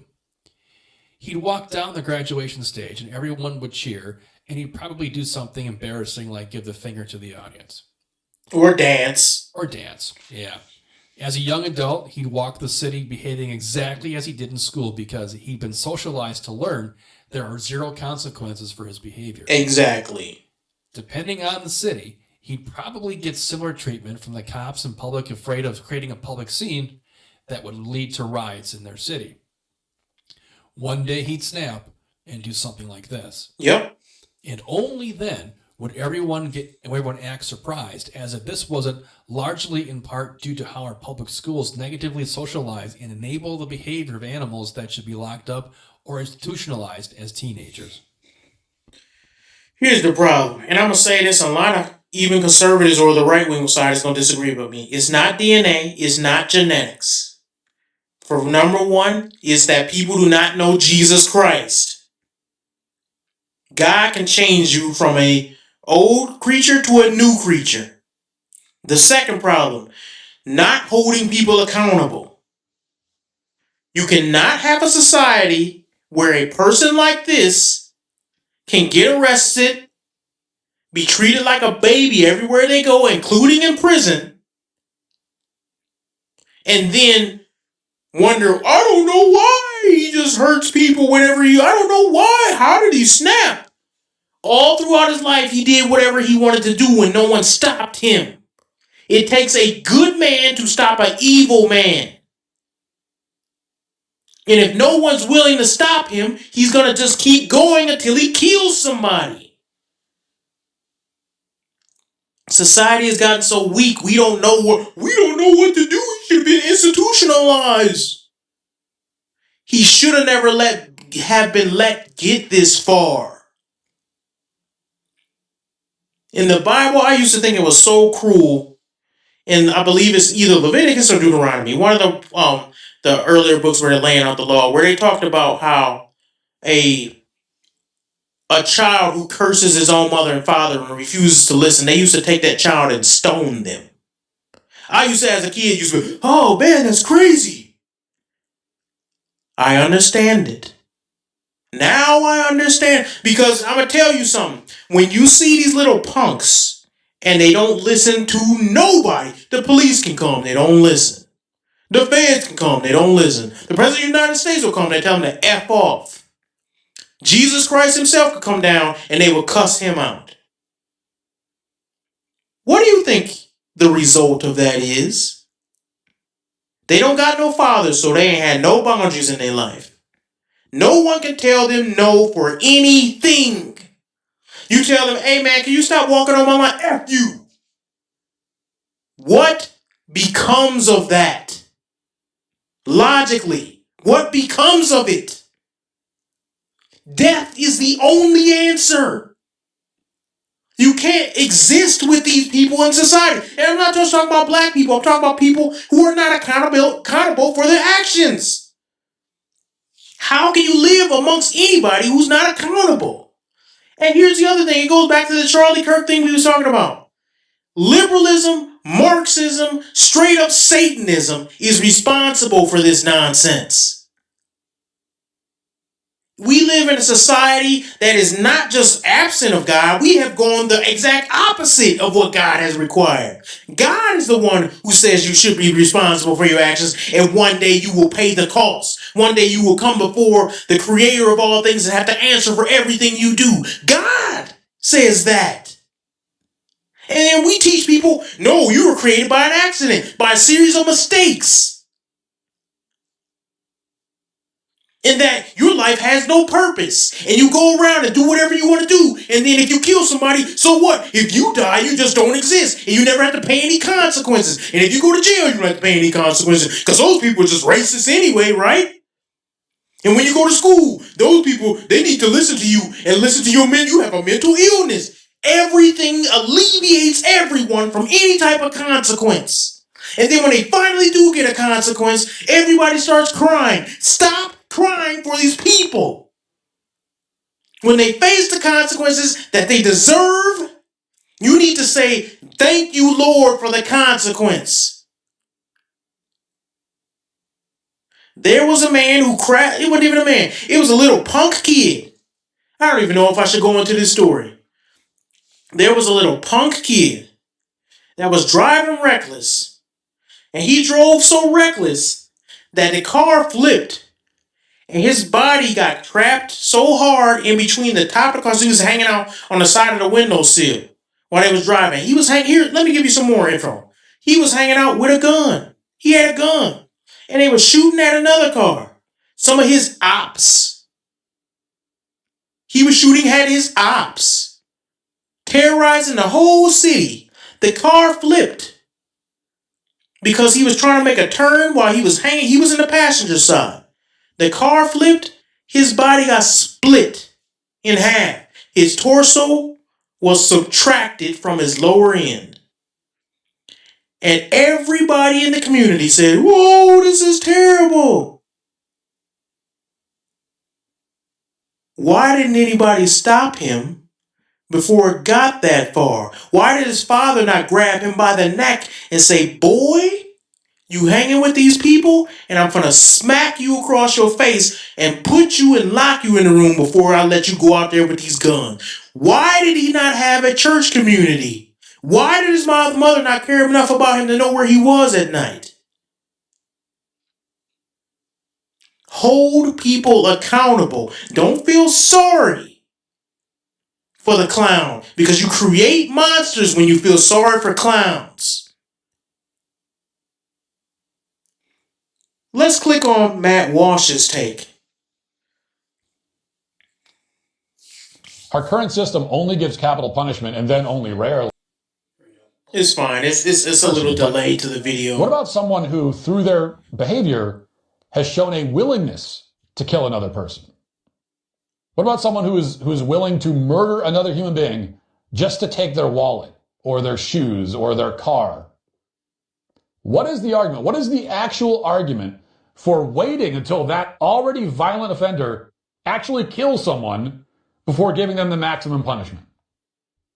I want someone to explain this to me. If a guy walks up to a woman on the street, or a man, points a gun at the person's head and takes their purse or their wallet, why should that guy be hanging from a rope 24 hours?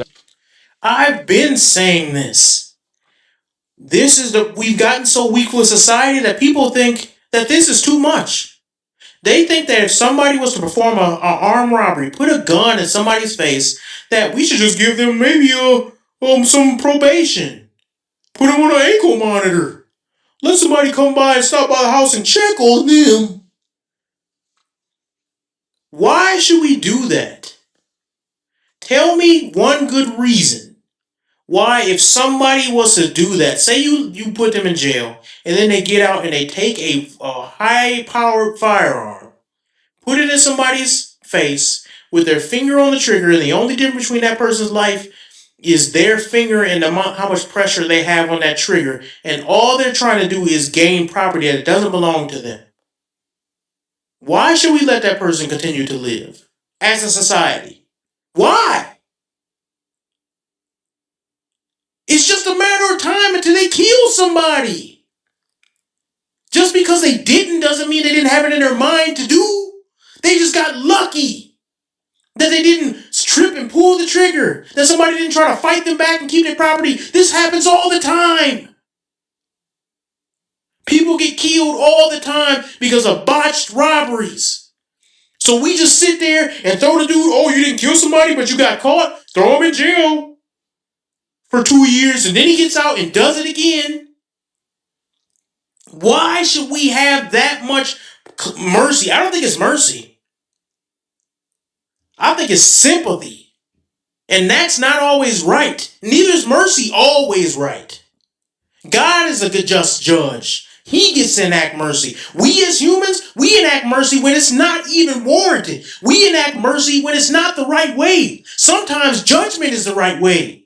So, and how do we know that? Because God does judgment. So if God does it, it can't be wrong. If God has told us in Romans chapter 1 that mankind has a responsibility for judgment, how can it be wrong for us to stop saying, okay, we done mercy enough. It's time to enact some judgment here. Maybe it's time to stop being so soft on this little clown. He's done it for the 14th time. Maybe it's time that he just don't want to learn and he's going to keep going until he kills somebody. It's time to cut our losses in society.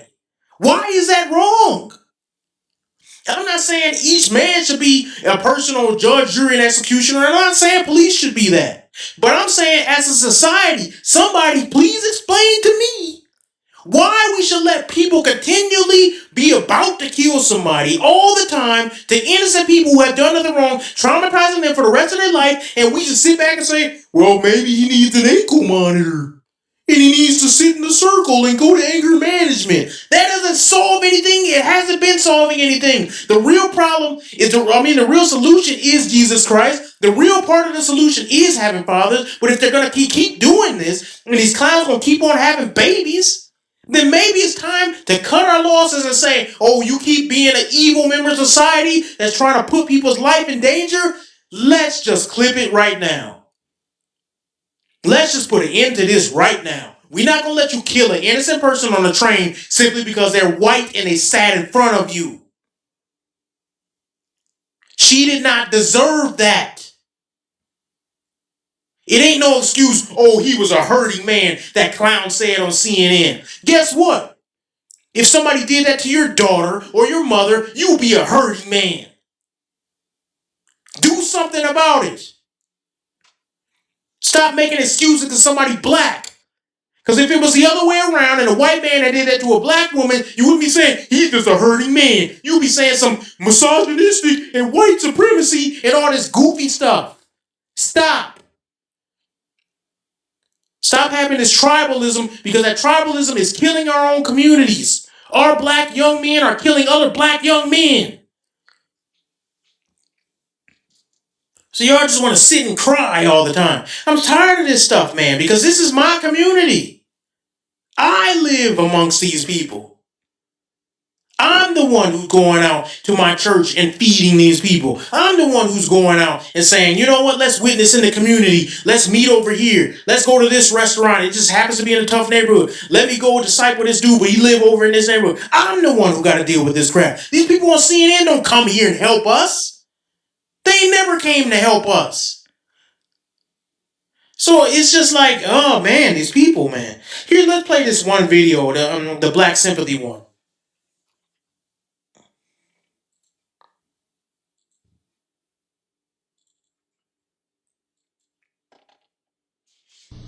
I really want you guys to understand that time is running out. And a lot of black people say that, but for real. Part of why the civil rights movement has been so successful, and part of why those who have come after in terms of our leadership have been able to maintain a presence, is that black people have always had a certain amount of moral currency that we have been using. And let me be the first to tell you, that's used up. White America has been watching us act like fools for a long enough time where any sympathy they may have had to our plight is completely gone. You're approaching a country that, forget hating black people or not hating black people, they just don't care. You're going to be talking about affirmative action, they're going to be like, I don't care. It literally is of no importance to me. I don't care about slavery. I don't care about segregation. I don't care about you. I don't care how many of you all go to jail. I don't care at all, because I'm broke. Yeah. You can't be the proud, noble fighter when every single time someone sees a person that looks like you on television, they're acting like a damn fool. How would they know? How would they know you're not a damn fool? They're going to talk to you? Yeah, right.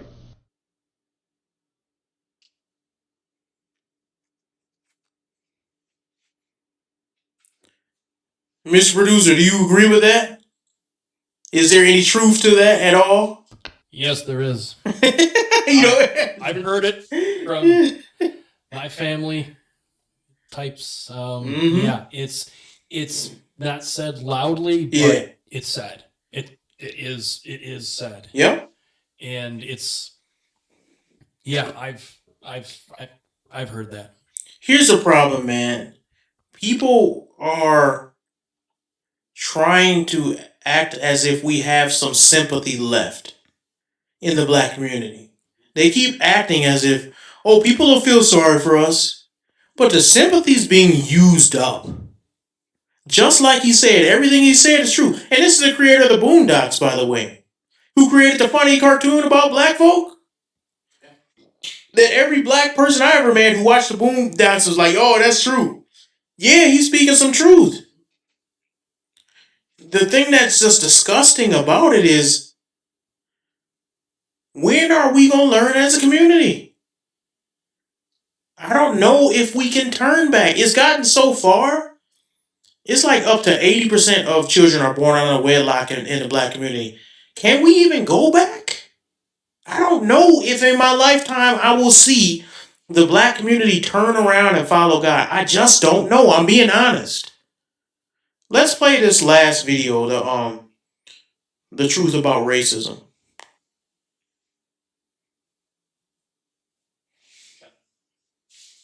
I never knew I had it backwards. And I had black fatigue. Fake black culture. We speak a lot about that, right? I was so programmed, right? That I used to drive in the neighborhoods, and if I saw an American flag on somebody's house, I thought racists lived in there, right? Yeah. I never knew I had it backwards. If I ever get in trouble today, flat tire, emergency, that's the first door that I'm knocking on, the one with the American flag. The real racists, because y'all so stuck on this racist thing, or the people with the Black Lives Matter signs on their lawns. They're the people with the I support Ukraine signs on their lawn, with the LGBT colors and stuff on their lawn. Those are the people who feel like they can think for you. Here's the thing. What do you think about that, Mr. Did you hear? Yeah. Yeah, he's right. People that it's almost like virtue signaling. Yeah. Oh yeah, I can think for you, but when you need help, you know where you should be going. I know. And the thing is, the people, this is one thing I want to say, and this is the last thing I'll say on this topic. The most racism that I've seen has been from black people. Especially when they've seen me, not known me, and see that I'm married to a white woman. They will have the most racist things to say. If they find that after they find out I'm married to a white woman and I'm conservative, oh, look out. Oh my gosh. I'm a coon, I'm an Uncle Tom, I'm a traitor to our own race, I'm never going to impress a white man, she's going to take all your money, all this stuff. I've never heard that the other way around. Now, here's the thing. I have heard racism from white people. I've heard a lot of it. Guess what group of white people I've heard it from? White liberals. They have told me, they called me that I'm a house N-word with a hard ER from white people. They have told me that I'm black, so I shouldn't be thinking like that. Don't you care about your own people? Who is you? You one of them uppity blacks? I've been by white people. White people. White liberals have said this. They are the most racist group. Other than black people. They're the most racist group. So when anybody come and tell me this stuff of, oh man, it's really the reason why they trying to push this nonsense is because they trying to paint a picture that all black men is violent and this and that. Stop giving them fuel. Don't defend this stabbing. This ain't the hill to die on.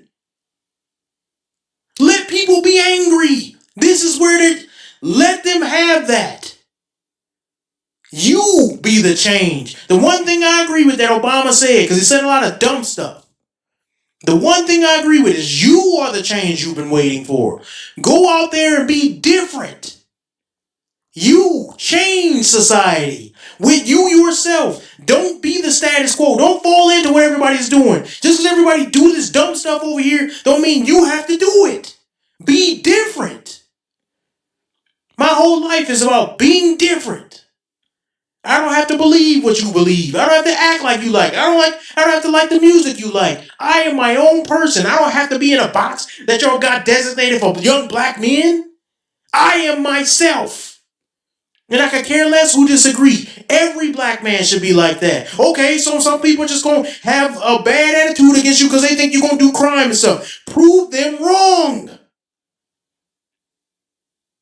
Go out of your way to prove them wrong. I shouldn't have to do that. Yes, you do. Everybody has to overcome something. This is our battle. Overcome it. Prove people wrong. And you know what? I have had racists in my life that I've met that had an idea of me and I proved them wrong, and some of those people became the most trusted people. They have said, man, I had this idea about you. You proved me wrong. You're a very educated, hardworking young gentleman, and you are an upstanding man, and I like you now. I'm cool with you now. I trust you now. What's wrong with y'all is y'all don't even care to disprove anything.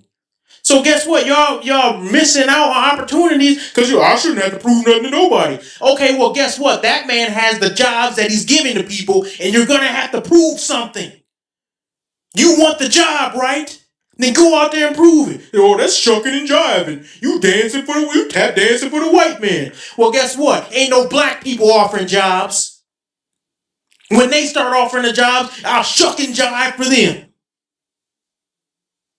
But since the white man has the jobs and he the one ruling over us, you gotta eat, don't you? I'm not saying sell out all your principles. I'm saying you're going to have to conform to society that you're in. You're going to have to obey authority for the society that you're in. It don't matter if the authority is white, black, Asian. You have to obey, or else you're not going to make it anywhere. And part of the problem that we have in the black community is we can do what we want to do. Then we end up in jail. You can't do what you want to do when you're locked up. You got to obey somebody.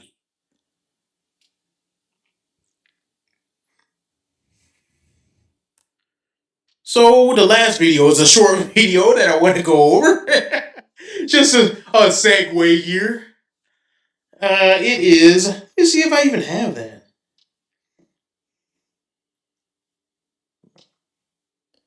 It's called Wife's Hair. Something more, a little bit. Oh, man, we've been covering some heavy topics today, man. This will be a good one. To close on. At least we don't be so dreary and downtrodden. And, man, I've been dealing My husband's about to be home. Everybody's had a long week. But this is still stupid. He doesn't know that I cut my hair today. Can you rewind that for me, Mr. Producer? This is still stupid, but it's not as stupid. My husband's about to be home. He doesn't know that I cut my hair today. He kept looking for a logical reason as to why I did this. I couldn't really give him one. I feel like it's not like I cut off my hand or my arm or my leg. Before I went to bed, she looks terrible. Told him that I loved him and that he won't understand. She looks like a lost He can't understand, and that's okay. And he didn't say I love you back. Listen to the comments or watch these comments on the screen. Here, pause it. This, you like that haircut, Mr. Producer? Not really, no. She looked like a little boy. So she did this. This is what feminism got people. So she did this without even telling her husband she had similar. I mean, she had like not, I would say mid-length hair. It came down to her shoulders at least. And she went and cut it off without even telling her man. Without even telling her husband. Why would you do that? Who else are you trying to impress? A lot of women be doing dumb stuff like this, and I never understood it because it's almost like they want their husband to be a slave to whatever they thinking at the moment. They say, well, I know he wouldn't like this, but he should like it because it's me. What? A man likes what he likes. If you have long hair and you cut it off without telling your man, realize as a Christian woman, that's a sin against God because your body does not belong to you. It belongs to your husband. His body does not belong to him. It belongs to his wife. So you don't get to just be like, you know what? I'm just going to cut everything off and see what he says. Just see if he likes it. And then what if he don't? Now what? You stuck in between a rock and a man who finds you disgusting. Nobody want to be around a woman with no boyish charm. That's hideous. This girl look like, I don't know, she looked like a soccer player or something. Reminded me of like Robin from Batman. Yeah, she looked like she looked like a Ninja Turtle. Yeah, not a good look. It's terrible. I've never been a fan of short hair. Even like I remember Eve, the rapper who came out back in the day with the I thought that was so gross. Like, you look like a boy. Well, I had dated a woman who kind of pulled that same thing. Oh, she did? Yeah, so it was, hair, maybe, mid-length hair. Yeah. And got that kind of haircut, and so she asked me, so what do you think? And I just said, no. What do you think? No. I mean, it was like, no, and what happened? What have you done? What have you done? What possessed you to do that? What? I don't understand. I don't get it, and it never. And then I asked too, how much did haircut cost you? I hope it wasn't much. Oh, it was like a $35 cut. Should have been less. It's like, well, okay, that was, why do women do this thing? Women have this thing that they do where they don't know. They try to pretend like they don't know what men are attracted to. All the while, they know exactly what we're attracted to. So if you cut off all your hair and you look like a man, I didn't date you to look like a man. Right. That's not right. This was not. If I was attracted to a man, I'd be gay. Right. Why would I sit up here and want my woman to look like a man? I did not sign up for that. Yeah.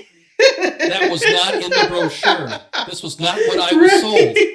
This was done without my consent. I want my money back. Yeah. And get the hair back too. I demand restitution. Yeah. So I thought that was kind of funny, but that's a good way to head straight towards divorce if you think about it. If you just make decisions like that and you don't care about your husband's input, looks are very important to men. You can't just come up in my house and all your hair is gone and then just expect me to be cool with it. Needless to say, we didn't last very long. That was almost the beginning of the end. Yeah, that was not it. Well, just like Samson, she cut off her hair and now she lost her power. So, yes. I mean, women need to stop doing stuff like, as a Christian woman, that should never be done. You should kind of, and here's the thing, my wife says she liked my beard, so I'm going to keep my beard. Even if I get tired of it, I ain't going to be like, I'm tired of it now. If that's what she liked, that's what she liked. Right. Who else am I trying to impress? Isn't it kind of crazy that I will be out there trying to impress somebody else? Yeah. I think it's wrong when, especially women be doing this too, get all dressed up and get all sexy to go somewhere else, but they don't do that for their husband. I think that's wrong. Yeah, it's absolutely wrong because why are you out there trying to impress somebody else? Are you trying to see if you could one up somebody or monkey branch to some other man? Right. You should be trying to impress your husband first of all. Totally. And if you don't feel no appeal to try to impress him, no desire to try to impress your husband, that's a real big problem because the attraction has been lost in your marriage. You need to go seek help for that. Christian, godly counseling help. You're over here cutting your hair, come back, looking like Leonardo, and not Leonardo DiCaprio. I'm talking about Leonardo, the Ninja Turtle. And you expect me to be up in the bed and your bald head poking out the covers? No, man. Who's gonna be sleeping in the bed next to your bald? I can see my reflection in the back of your head while you sleeping. I'm just getting mad looking at myself in your shiny back of your head. I'm bald already. Why would I? Yeah, you'd be asking, why is the light on? Yeah, right. What? I thought I closed the blinds. Yeah. So I don't know. I thought that was silly, but it really had a lesson in it. Hey, you guys, we are back at the Righteous Edge. We've been going for a bit. We've had a couple issues, medical stuff going on, all types of things. But the thing is, we will keep on trying to put out content for everybody. I really appreciate we got to 300, didn't we, Mr. Producer? Yeah, a little over 300. Yeah, so we we growing. Yep. We will not stop. We are getting there. Forever. What is that saying they say on Terminator? We will. What is? I forgot what he said. I can't remember now. There's something about it will keep coming for you forever and will not stop until you are dead. We gonna produce until we are dead. Until we are dead. Until we are dead. They can't stop us. Nope. I know it's been a sad week with the death of Charlie Kirk. But you know what they did? All they did is enrage us and make us more fervent, have more zeal. We're going to carry his legacy on. And it's 1,000 other people who would not have been creating and making public podcasts and talking on issues like this if it was not for his death. So that if there's one small good thing that came out of such a tragedy, it's that. It's that more men feel the need to rise up and carry the mantle and carry the torch for this next generation. And that's what we're going to continue to do. So if you guys join us, I appreciate that. We'll see you guys next time. All right, we out of here.